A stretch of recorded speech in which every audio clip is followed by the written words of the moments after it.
Welcome back to episode 5 of Kalimdor Exiles Season 2. In the last few episodes, we took on the Barrens. We split it up into two sections because the Barrens is quite a large zone with the Northern Barrens and the Southern Barrens. But now it is time to head to Mulgore. So right now I am in the Southern Barrens. I am just outside of Camp Taraho hunting down this Kodo. The Kodo uses the Rhino model from Kalimdor Exiles, or at least Conan Exiles, and they put the Kodo model over it. I thought that was pretty neat. Now, I've gathered all of my followers and my mount, and I headed to Camp Taraho. Now, unfortunately, there are no Tauren in this town, just mostly trolls and a couple of orcs.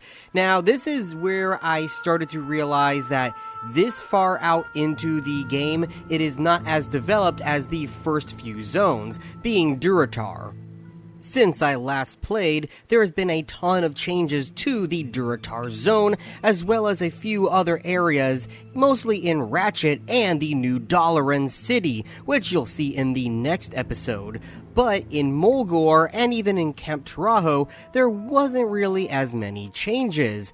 I scoured all throughout this zone and I didn't see any brand new changes at all. But regardless, I need to progress through it so I can conquer Kalimdor, just as I did in the first season. Now, if you have not seen the first season, this will definitely be for you. You could see all of the areas that you didn't get to see before, such as Bloodhoof Village. Now, Bloodhoof Village is again mostly trolls and orcs, but there are indeed Tauren here, and I absolutely love the various models imported from World of Warcraft into this game. Now, right there you do see a Tauren. Taurens are very powerful. They're basically elites when it comes down to NPCs. If you try fighting one, you will have a tough time. Now, these creatures here, I cannot remember for the life of me what they were called, but I think they were mastodons the last time I was here, while these are some other type of elephant. Again, I don't remember exactly what it was called,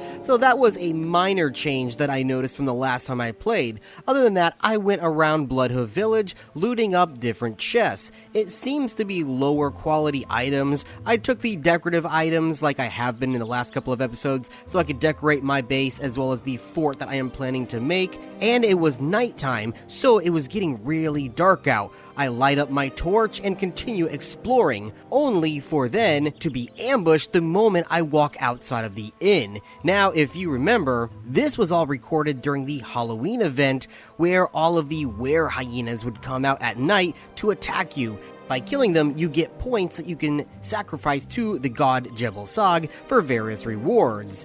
Now, it is very annoying that they attack me every single night, and you'll see later in this episode, it gets me into a lot of trouble. This one for now was no issue, and I dispatched them. I went over to the trading hut where I saw something shiny. It was a couple of items that I could loot. One of them, of course, was in German, so I was not able to understand what it meant. But I set down a camp, and I got ready to explore Mulgore. Now, the reason why I put a camp down here is so I can respawn if I die. That way I don't have to run all the way back from the crossroads. I also placed down those little castle icons along the map in points of interest, at least areas that I would assume are points of interest based on my knowledge from playing World of Warcraft. These are areas that I'm going to be exploring to see if there are any enemies to conquer. Now, not all of these areas will have enemies, and some of them will be completely different from how you remember.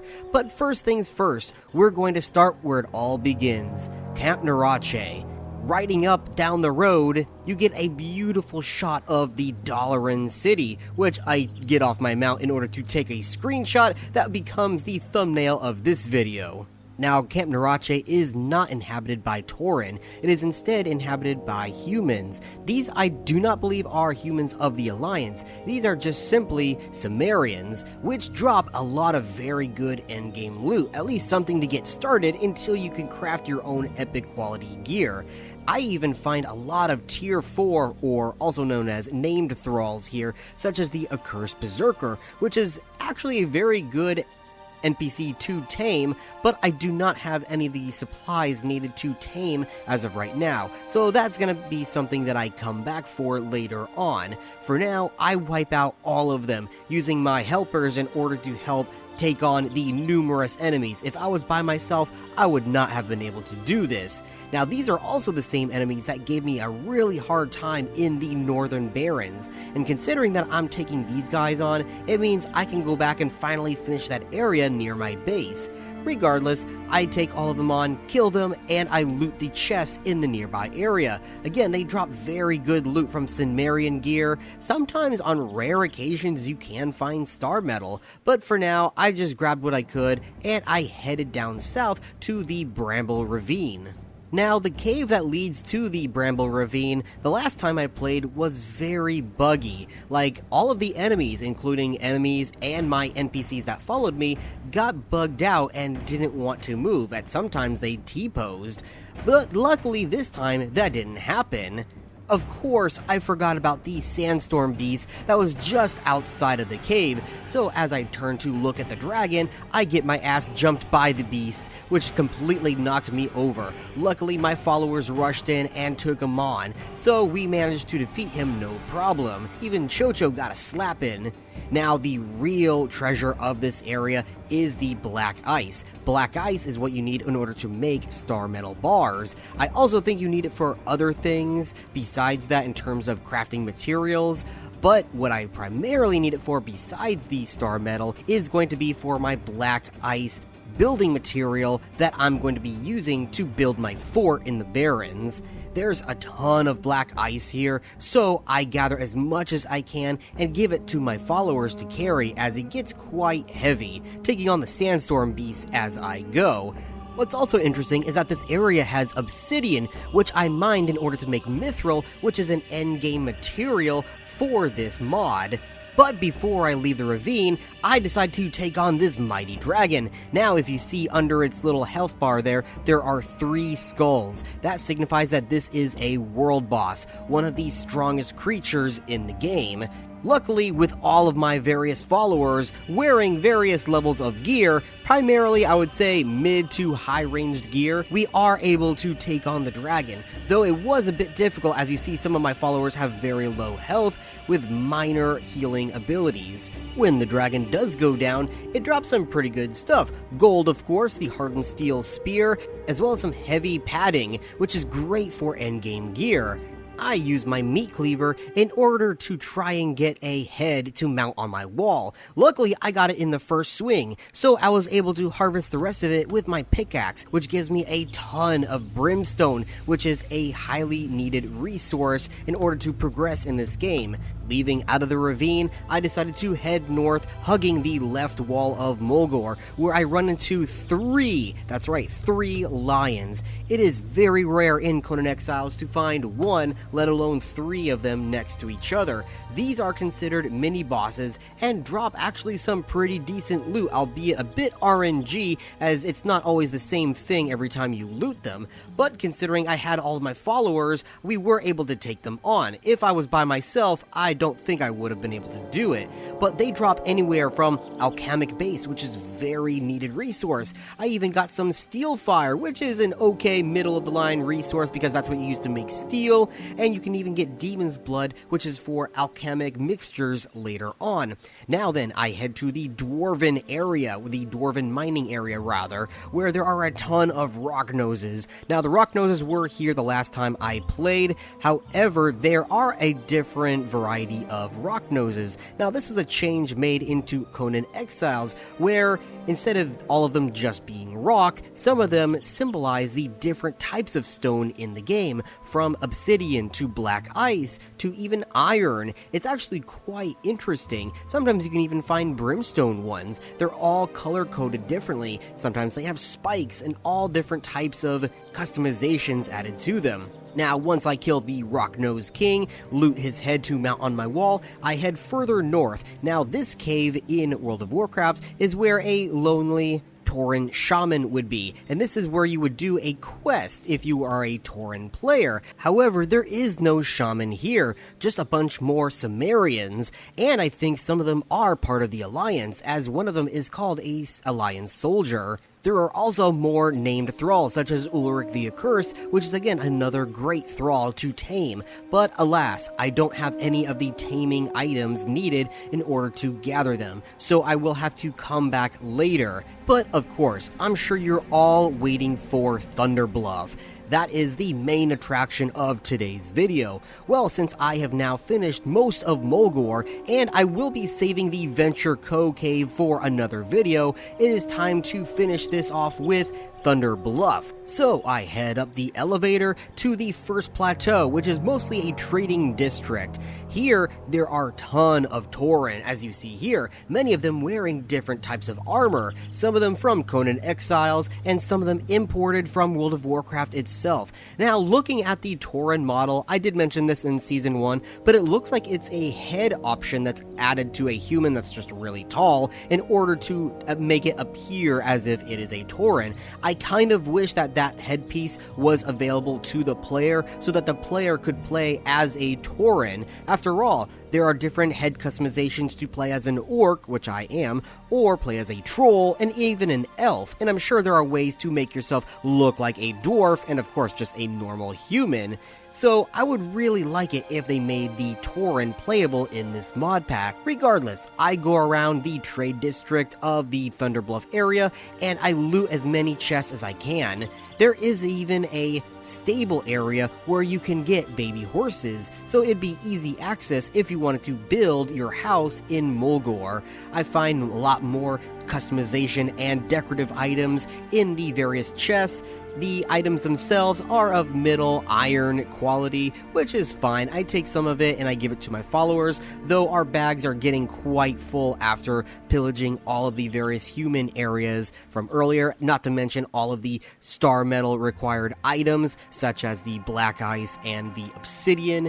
So at some point I have to tell myself to stop looting and just look around to see if there is anything new. Now, I do find some things that are new, but most of it seems to be relatively the same as the last time I played. Though if you didn't see Season 1, now you can see the full city in its glory. So I start off at one of the rises. I cannot remember if this is the Spirit Rise or the Elder Rise, as I get both of them completely mixed up all the time. If I had to guess, I think it was Spirit Rise. But if you did not watch Season 1, this city is basically the hub for all religions, which is why when I go into the Spirit Cave, instead of finding a bunch of shaman and priests and all that kind of stuff, you find a ton of spiders, and not just any spiders. These do not attack you. These are spiders that are friendly because this whole cave is for followers of Zath, and this is where you can learn the Zath religion if you wanted to learn it. Going up top is a little bit more devious, I'll say. Now, of course, I find a couple of merchants, elven merchants at that, but as we go into the main hut, you will see that cat statue, which symbolizes that this is the tent of the Derrico religion. Derrico in Conan Exiles is the god of life and death.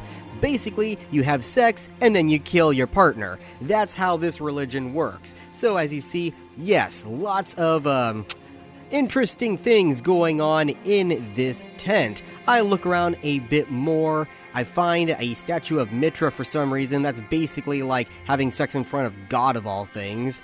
I find the priest that teaches you the religion, as well as teaches you how to create a couple of items. And of course, the last room is the more, yeah, you could see for yourself.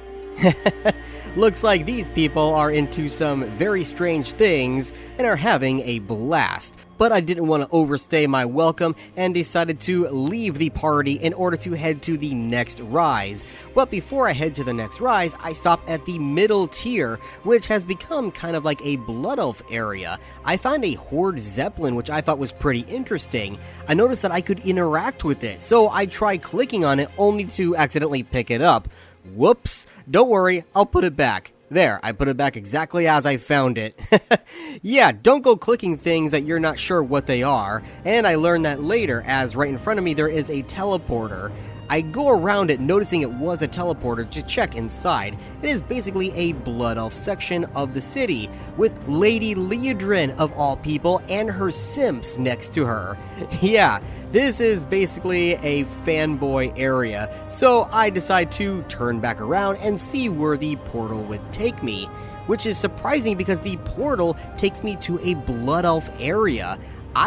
This is completely new. This was not here the last time I played the game. I had to open up my map to see where the hell I was. Turns out I'm in an area of Ajara, not too far from the border. Now, I didn't get to explore Ajara the last time I played this server, so all of this is going to be brand new for me. Now, I don't want to explore Ajara just yet. I'm going to save that for the end of the season. Not the very end, but towards the end, rather. But I do look around the city since I am here. It's not quite vast, but it is very beautiful. Definitely worthy of a Blood Elf roleplayer if you decide to make a server using this mod. I did try talking to a couple of the merchants, but again, they are speaking mostly in German, so I am not able to understand what they are trying to sell. Now, if they were selling an item that was from Conan Exiles, I would be able to read it, but if it was a custom World of Warcraft or Kalimdor Exiles item, then it would be written in German. Now, at the start of the video, I did say how there were a lot of changes in Durotar. Some of the changes are that some items and readable areas you can translate to English just by using the in-game mod itself, but not everything has been translated or has an option to, so it is kind of a bummer. But checking out some more areas, there are teleporters that lead you to the top of the towers, just like you would find in Silvermoon, and I found it quite interesting. But after exploring for about 15 minutes, it was time to get back to Thunderbluff. So I make my way back to the teleporter, and the first building right next to the Blood Elf hut was the Tanner. Now this is where you can find the Taxidermy Part 2 schematic, which is right there on the table. See that little book right there on the table? If you click it, you will learn how to make all of those different trophies that you saw behind me. Heading up now to the Elder Rise is where you will find followers of Mitra and Ymir. Mitra is kind of like the Christianity of this game, at least close enough to it, while Ymir is going to be more of a Nordic god kind of theme with a lot of ice involved, the Frost Giants, and it's typically what I choose to, worship when I'm roleplaying if I am not choosing to worship Jebel Sag, which you will see very soon. Of course, when I turn the corner, there is also the followers of Yogg, which was not made apparent on the outside of the tent, but they are here. Followers of Yogg are basically cannibals, typically worshipped by the more tribal enemies of Kalimdor Exiles and Conan Exiles. We've seen already some trolls, some troll camps out in the Barrens that were followers of Yogg, so here you can learn how to do it yourself. Just outside I found a cute little knick-knack shop, which was kind of interesting, and I believe it was new. I don't remember it being there. But now it was time to finish up exploring Thunderbluff by going to the Hunter Rise. This is where you could find followers of Set, the snake god, and followers of Jebel Sag, who are the were hyenas, and basically just anything bestial and tribal to begin with, which is typically, again, what I choose when I roleplay in Conan Exiles. But this time around, I am not going to be doing that. Regardless, I take a look around the hut, I check out the various merchants if there are any, and I check out the were hyena that will teach you the religion. Now, normally when you talk to him in the normal Conan Exiles game, he will send you to a dungeon where you have to, complete the dungeon, fight the final boss, and then you will learn how to worship Jebel Sag. Here, he just kind of gives it to you since that dungeon is not available, but this is where I get into trouble. As I turn to leave, I am suddenly jumped by something. I didn't see what it was. As I raised my weapon to defend myself, suddenly everybody started attacking out of nowhere. The snake creatures, the were hyenas, all of the various followers of Set and Jebel Sag set to attack me and my group. We fight back as hard as we can, but All of these creatures are elites, also mini bosses, which is what the single skull represents by their HP bar, and they hit like a truck. I actually could not get away. I got stuck on the stairs with 2 of the snake men on me, and the bleeding damage is what did me in as I fell to the ground and died. Luckily, I have that spawn point set up nearby, so I was able to rush back to find my followers on the floor. Luckily, I was able to pick them back up before they perished, and we were able to kill everyone inside of the tent. This was kind of confusing to me at first. I did not know what had happened, what caused it. I did not hit anybody, and all of my followers were set to passive. As I explored a little bit further, I found out one of the were-hyenas had red eyes. That symbolized the one that always spawns at night during the Halloween event, the one that you saw earlier in the Bloodhoof village. Yeah, so he spawned in that tent and attacked me, which caused the other ones to attack me as well. It was kind of annoying, but luckily I think this is the last time he will spawn as the Halloween event ends after this play. Now that is going to be the end of this video. I basically explore the rest of Mulgore, but there is nothing of note besides a lot of bears in northern Mulgore as well as cougars, and where there's this one little Venture Co camp, there are more Sumerians. I take all of them out, no problem. I get the same loot as the other Sumerians, but the last thing really that I have to do in this zone is the giant Venture Co cave. But that is basically like an uninstanced dungeon. The last time I played, there were tons of world bosses, at least 2 that I counted, there may be more, as well as tons of endgame difficulty enemies. So I'm gonna have to return and finish that later. I leave it marked on my map so I remember to come back while I take off the marks from all of the other areas that I have completed. So with that being said, I am considering Mulgore finished for now. In the next video, you're going to see me explore Dalaran, as I finally managed to get to that city without crashing the game, which has been my problem the last couple of playthroughs. If you enjoyed this video, please make sure you like, subscribe, check out the playlist with the other episodes of this playthrough, as well as the other playlist that has Season 1. Eventually, I will be merging all of these episodes into one long video, which will be posted on a separate channel of mine. But until then, that is going to be the end of this video, and I will see you next time.